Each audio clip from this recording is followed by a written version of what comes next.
రాజకీయాలు అంటే కేవలం గొడవలు, నినాదాలు కాదు. దాని వెనుక ఒక శాస్త్రముంది. అదే పాలన. ఎన్నికలు అంటే గెలుపోటముల లెక్క కాదు, ప్రజలు తమ భవిష్యత్తు మీద ఇచ్చే ఒక స్పష్టమైన తీర్పు. ఈ విశ్లేషణలో మనం నిజామాబాద్ అర్బన్ నియోజకవర్గాన్ని డేటా అనే అద్దంలోంచి చూద్దాం. ఇక్కడ మన ఉద్దేశం ఎవరినీ విమర్శించడం కాదు, కేవలం వ్యవస్థ ఎలా పనిచేసింది, ప్రజల స్పందన ఎలా ఉంది అని శాస్త్రీయంగా అర్థం చేసుకోవడమే. సరే, మరి ఈ విశ్లేషణలో మనం ఏం చూడబోతున్నాం? ఒక 5 ముఖ్యమైన విషయాలున్నాయి.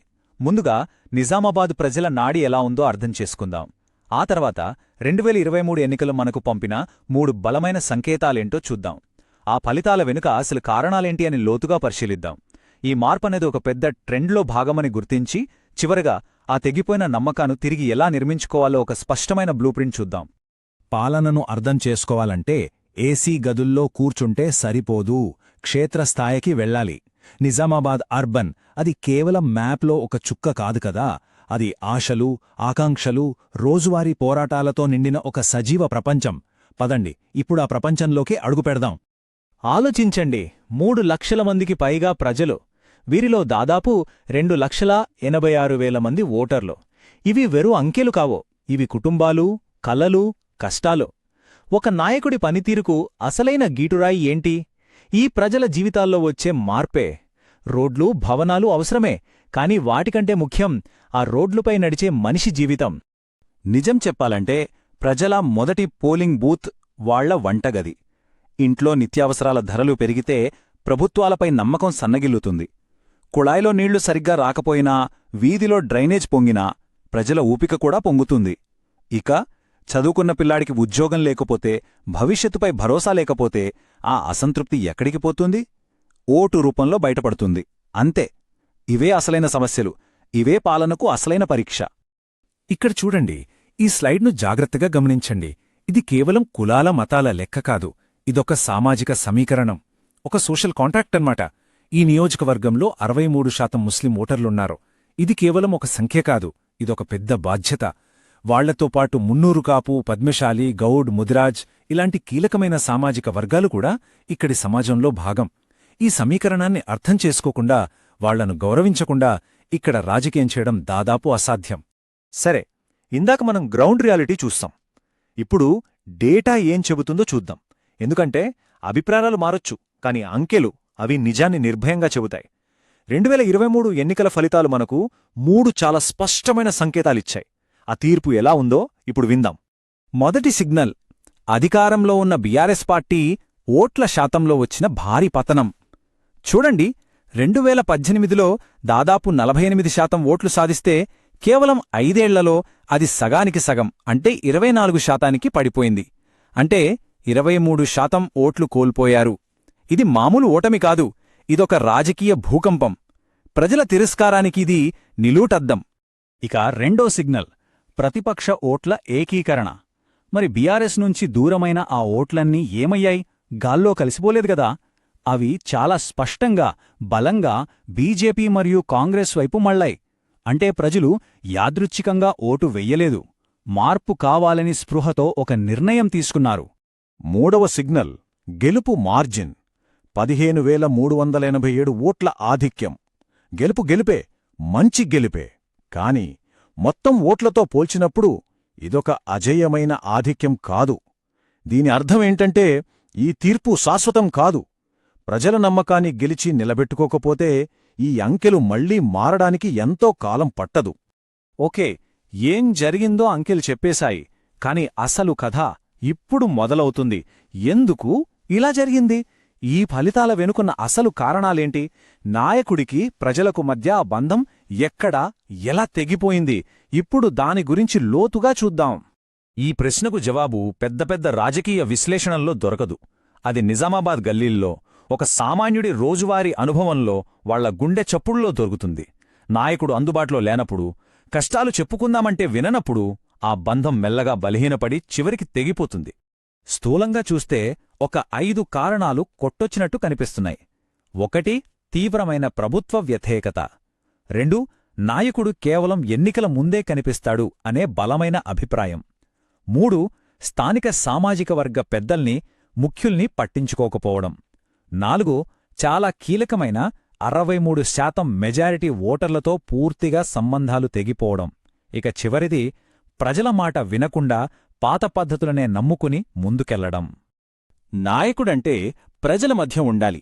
అది ముఖ్యం. నిలకడగా ఉండాలి. కేవలం నవంబర్ ఎన్నికల ముందు చల్లగాలికి తిరిగితే సరిపోదు. మే నెల మండుటెండలో కూడా వాళ్ల వీధుల్లో నడవాలి. వాళ్ల కష్టం తెలుసుకోవాలి.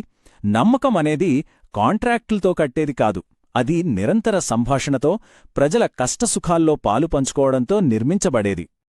ఇక్కడ ఒక విషయం గుర్తుపెట్టుకోవాలి. ప్రజాస్వామ్యంలో ఏ మద్దతును గ్యారంటీగా తీసుకోలేం. ఇది రాజకీయాల్లో బేసిక్ రూల్. ఒక్కసారి గెలిచాం కదా, ఫలానా వర్గం మనవెంటే ఉంటుంది కదా అని అనుకుంటే అది రాజకీయ ఆత్మహత్యతో సమానం. ప్రతిరోజూ ప్రతి క్షణం ప్రజల నమ్మకాన్ని గెలుచుకుంటూనే ఉండాలి. అందుకే మనం కొన్ని ప్రాథమిక విలువల గురించి మాట్లాడుకోవాలి. మన రాజ్యాంగం ప్రకారం ప్రతి వ్యక్తికి గౌరవం ముఖ్యం. వాళ్ల మాట వినడమే వాళ్లకిచ్చే మొదటి గౌరవం. బాధ్యతాయుతమైన నాయకుడు అంటే ఎవరు? ముందు ప్రజల మాట ఓపికగా వినేవాడు. వినకుండా చేసే పాలన కళ్ళు మూసుకుని నడిపినట్టే ఉంటుంది. అయితే ఈ కథ కేవలం నిజామాబాద్ది మాత్రమే కాదు. ఇక్కడ మనం చూస్తున్నది దేశవ్యాప్తంగా చాలా పట్టణ ప్రాంతాల్లో పునరావృతమవుతున్న ఒక నమూనా. నాయకులకు ప్రజలకు మధ్య ఈ దూరం పెరగడం అనేది అందరికీ ఒక హెచ్చరిక గంట. ఈ టైంలైన్ చూడండి. కథ మొత్తం ఇక్కడే ఉంది. 2018లో 17% పైగా మార్జిన్తో ఘన విజయం. కాని ఆ తర్వాతేమైంది?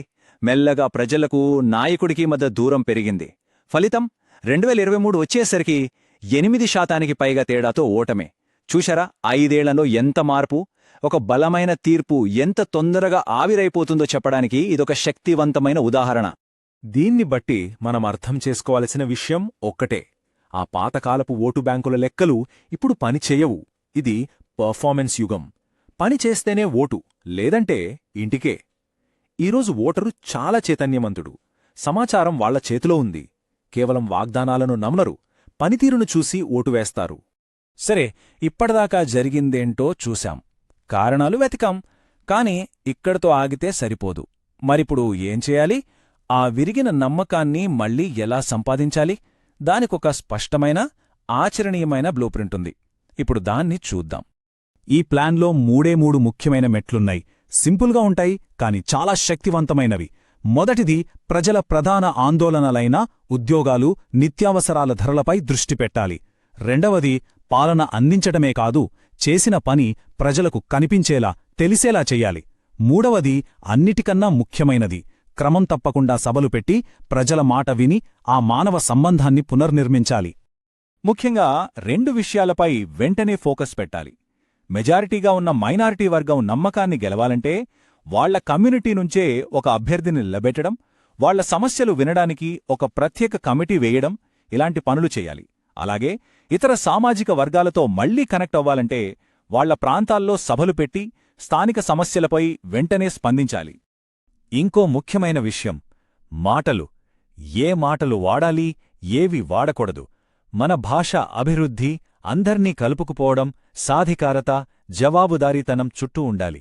అంతేకాని విభజించే మాటలు, మత రాజకీయాలు, ఒకరిపై ఒకరు నిందలు వేసుకోవడం, వీటికి కాలం చెల్లింది. ప్రజలను కలిపే భాష వాడాలి, విడదీసే భాష కాదు.